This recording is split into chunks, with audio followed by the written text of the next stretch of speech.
Dear Saint, we are on February 13th, the Thursday, and the topic today is love and evil with a question mark. Okay? God has granted creatures free will because it is necessary for love. Misuse of this free will is the cause of evil. Again, many questions remain. God allows evil for a time while passionately despising it because it excludes its possibility, because to exclude its possibility would excuse love, and to destroy it prematurely would damage the trust necessary for love. I repeat, God has granted creatures free will because it is necessary for love. Misuse of this free will is the cause of evil.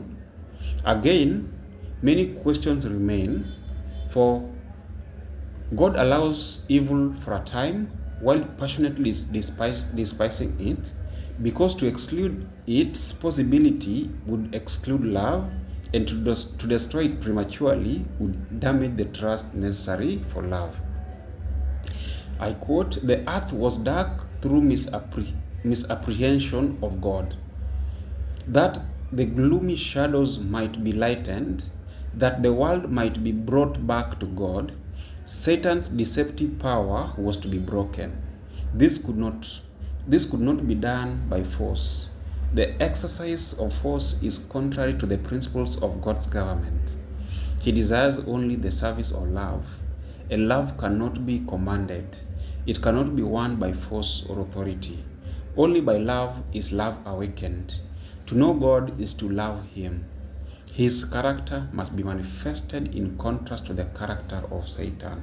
Desire of Ages, page 22, Ellen G. White. Without free will, there could be no love. If God is love, then it seems clear that it is not really an option for God to negate love or the freedom needed from it to exist, needed for love to exist. One could suppose, too, that if we knew the end from the beginning as God does, we would not want Him to get rid of our freedom. After all, we would want to live in a love. After all, who would want to live in a loveless universe? Read Romans chapter 8, verse 18, and Revelation chapter 21, verse 3 and 4. After reading these two scriptures, how do they give us confidence to trust in God's goodness despite all the evil in our world? Okay? Even when we cannot see through the darkness, God can see the end from the beginning. He can see too the eternal bliss promised to all who place their faith in Christ. According to Romans 18, verse 8, and I quote, "The suffering of this present time are not worthy to be compared to the glory which shall be revealed in us." End of quote from New King James Version. Do we have the faith and trust to believe this amazing promise?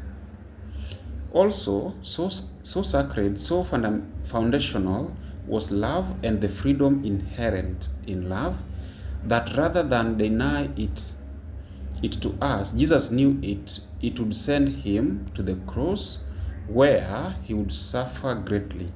Yet He granted this freedom to us anyway, knowing that it would cost Him.